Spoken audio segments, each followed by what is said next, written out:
Florida doesn't whisper in American politics, it announces. When reports emerged that the stage was being quietly prepared for a potential meeting between former U.S. President Donald Trump and Ukrainian President Volodymyr Zelenskyy, the political temperature instantly shifted. Palm trees, private security convoys, and closed-door planning sessions formed the backdrop of what many insiders described as more than a meeting, it was a message. At first glance, it looked symbolic. Trump, no longer in the Oval Office but still dominating Republican politics, choosing Florida, his stronghold, as the venue. Zelenskyy, a wartime leader navigating survival, diplomacy, and global pressure, stepping onto politically charged American soil. But symbolism in geopolitics is never accidental. Behind the scenes, aides from both sides moved cautiously. No official agenda was released. No joint statement confirmed, yet leaks told a different story. Conversations about military aid fatigue, U.S. election uncertainty, NATO hesitation, and Ukraine's long-term security were reportedly on the table. American media split instantly. Some framed it as Trump positioning himself as a power broker ahead of the election. Others saw Zelenskyy testing future alliances in case Washington's political winds changed. What made the moment explosive wasn't what was said, but who was saying it, and when. Florida Republicans welcomed the idea quietly. Democrats questioned the optics loudly. Could a former president conduct quasi-diplomacy? Was this undermining current U.S. foreign policy, or previewing the next one? Zelenskyy's presence alone raised eyebrows. He had addressed Congress before. He had met presidents and prime ministers worldwide. But meeting Trump outside official government channels suggested urgency. Ukraine's war clock was ticking, and global attention was drifting. Meanwhile, security preparations intensified. Private resorts increased access restrictions. Airspace coordination became unusually tight.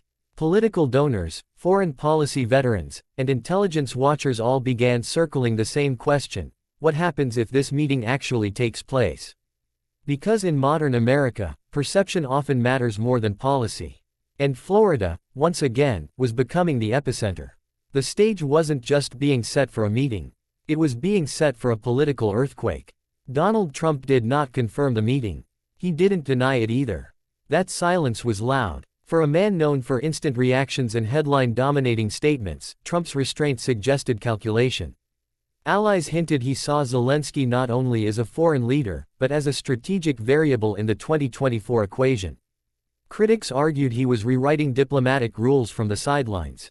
Trump's past relationship with Ukraine complicated everything. The impeachment years still echoed. Any interaction with Zelenskyy would instantly revive debates about pressure, leverage, and power. Yet Trump's supporters viewed it differently. They saw strength, independence, and deal-making. Inside Mar-a-Lago circles, conversations reportedly centered on one theme: ending wars through leverage, not blank checks. Trump's message, consistent with campaign rhetoric, was clear: America first, accountability second, and endless conflict last. Zelenskyy, meanwhile, faced his own risks. Meeting Trump could alienate current allies in Washington. But not meeting him could be worse. Ukraine's future depended not only on today's administration, but on tomorrow's. The silence allowed speculation to grow. Conservative media praised Trump's relevance. International analysts debated whether this was diplomacy or disruption. The world waited for a photo that hadn't yet been taken. Sometimes power is not in speaking, but in letting others talk for you. For President Zelenskyy, every move carried weight measured in lives. Ukraine's battlefield realities were harsh.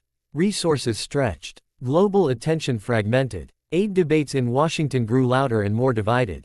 In that environment, Florida wasn't a detour, it was a calculated gamble. Zelenskyy's advisors reportedly understood the risk. But they also understood American politics. They knew Trump could return to power. They knew Trump's skepticism toward prolonged foreign wars. And they knew silence from future leaders could be fatal. This meeting, real or rumored, signaled adaptability. Zelenskyy wasn't choosing sides, he was ensuring survival.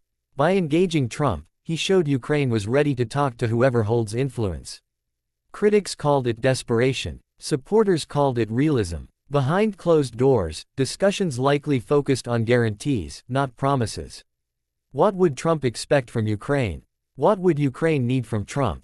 Could a different approach to the conflict emerge, one based on negotiation rather than escalation? Zelensky's gamble wasn't political, it was existential. Washington did not take the rumors lightly. Current officials downplayed the significance, stressing that U.S. foreign policy runs through the White House, not private resorts. But privately, concern simmered. A former president shaping foreign expectations could complicate ongoing negotiations. Democrats warned of shadow diplomacy. Republicans defended independent leadership. Cable news filled hours with speculation panels, split screens, and heated debate. The deeper fear wasn't protocol, it was influence. If global leaders began treating non-incumbent figures as power centers, America's traditional diplomatic structure could fracture. Yet polls told another story. Many Americans were tired of war spending, tired of global obligations. Trump's involvement, to some voters, felt like disruption, welcome disruption. Washington reacted not with unity, but with anxiety. Europe watched closely. NATO capitals whispered. Moscow listened carefully. Any Trump-Zelenskyy interaction would send ripples far beyond Florida. Russia would analyze every word. Allies would reassess commitments. Markets would react to uncertainty. Foreign leaders understood something crucial. American elections shape the world. And Trump, whether in office or not, still shaped American elections. The possibility of a different U.S. posture toward Ukraine, more transactional, more conditional, forced global recalculations. Diplomacy accelerated. Contingency plans emerged. One meeting, or even the idea of one, reshaped the chessboard. In the end, the Florida moment was about more than Trump or Zelenskyy. It was about power in transition. About a world adjusting to uncertainty. About how influence no longer waits for elections, it anticipates them. Whether the meeting happened publicly or remained behind closed doors, its impact was already real. Narratives shifted. Expectations changed. Lines blurred between official and unofficial power. The stage was set not just for dialogue, but for a preview of the future. And the world was watching Florida, wondering what kind of America, and what kind of global order, might come next.